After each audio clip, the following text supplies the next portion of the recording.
Sound design. So after you get your audio analyzer set up, how do you know that you've got good data? How do you know what to do with all these squiggly lines on your screen? So in these next few videos, what I want to do is talk about how to verify your data, make sure you've got everything set up correctly so you don't have to worry about that anymore, and you can start really taking action on the information that you're getting. So I recommend that you guys use a checklist. That's what I do when I'm out in the field. Even if I'm just using a mental checklist, I'm still going through all the steps to make sure that everything is set up correctly. You guys know if you're making assumptions about any part of your setup, that's probably the part that's going to fail, right? So I'm going to give you my checklist in a link below this video, and you can download it. It's just a PDF. Okay, so the very first step in the audio analyzer verification checklist is your physical I/O, right? So we need to just make sure that all the inputs and outputs are connected correctly. And I have two ways, and I'm going to show you how to do that. The first way is like the fast, simple, easy way, and it'll just get you up and running. You can start taking measurements.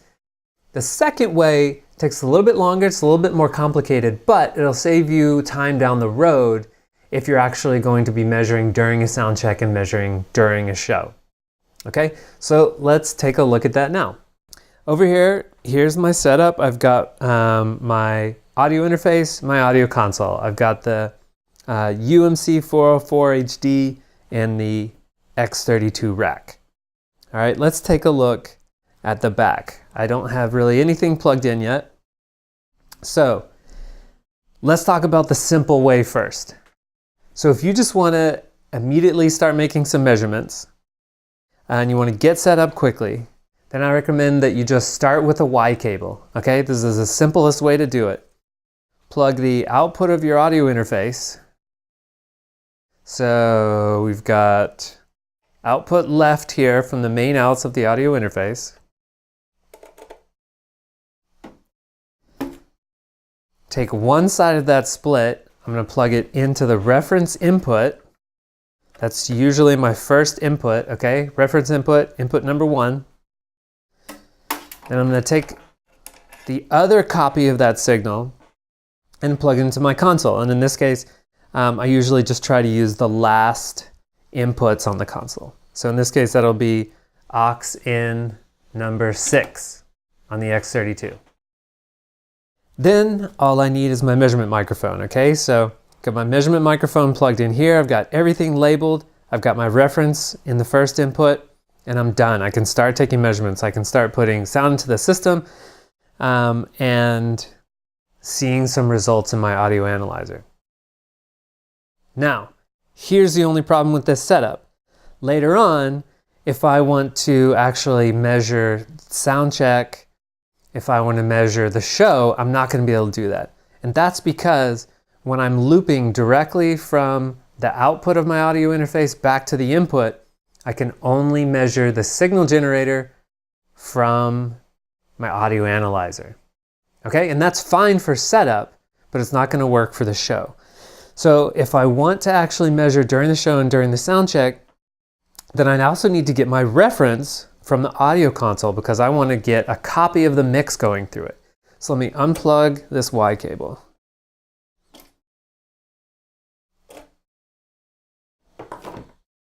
So we're going to need a couple different cables. Here's a super short TRS to TRS, and I'll just take the same output from my audio interface and I'll plug it into that same input I was using, aux in number 6 on the X32. Okay.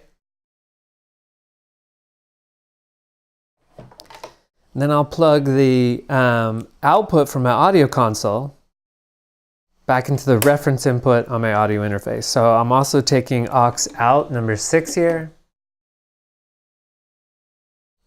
and I'm plugging that into the reference input of my audio analyzer.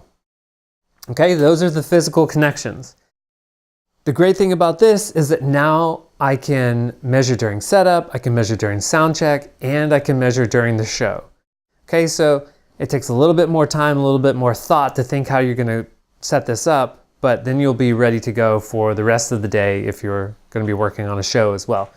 We didn't talk about the output. If I didn't have an audio console and I was just going to measure maybe a speaker, then I could just take a copy of the output from an audio interface here and run that directly up to the speaker. Okay? But in this case, I'm setting this up like it's actually going to be a show. So I've got the output here, my main speaker plugged into output 1 on the X32. Okay, last thing I need to do when I get into my X32 software is I need to send a special copy of the mix.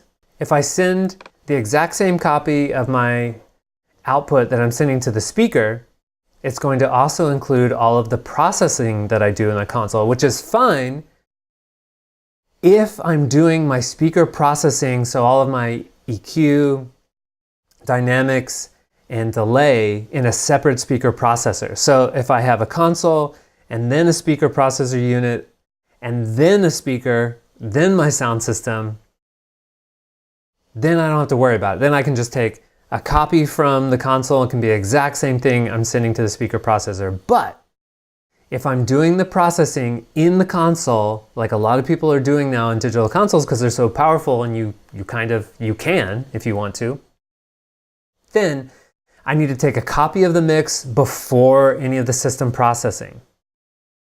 So how am I going to do that? So in the X32, I'm going to open up my routing page, okay?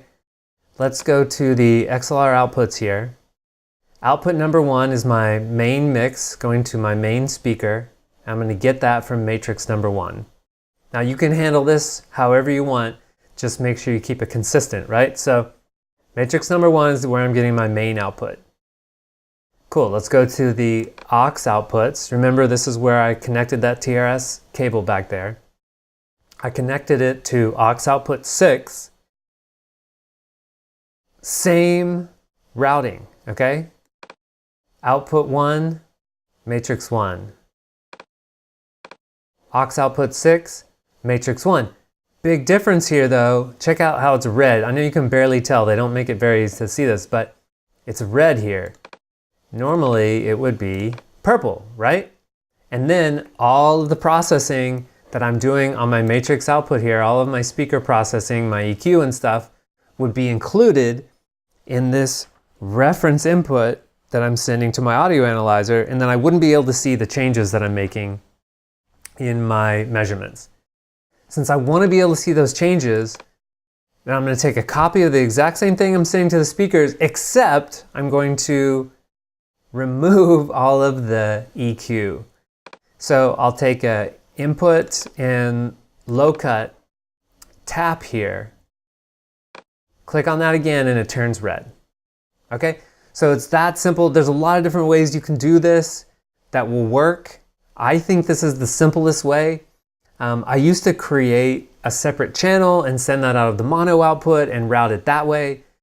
But I just discovered this default signal tap set up here, and I think this is actually a little bit simpler, and for me, may be the most simple way to do this. So if you have a better way to do this, or if you have a way that you like to do this that you'd like to share with me, I'd love to know.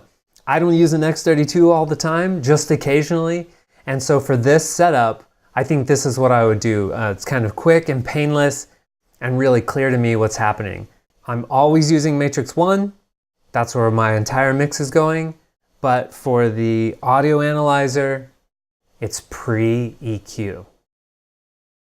Okay, so this is the very first step in the audio analyzer verification checklist. I've checked my physical I/O and my settings in my mixer to make sure I'm getting the tap from the right place. Sound design.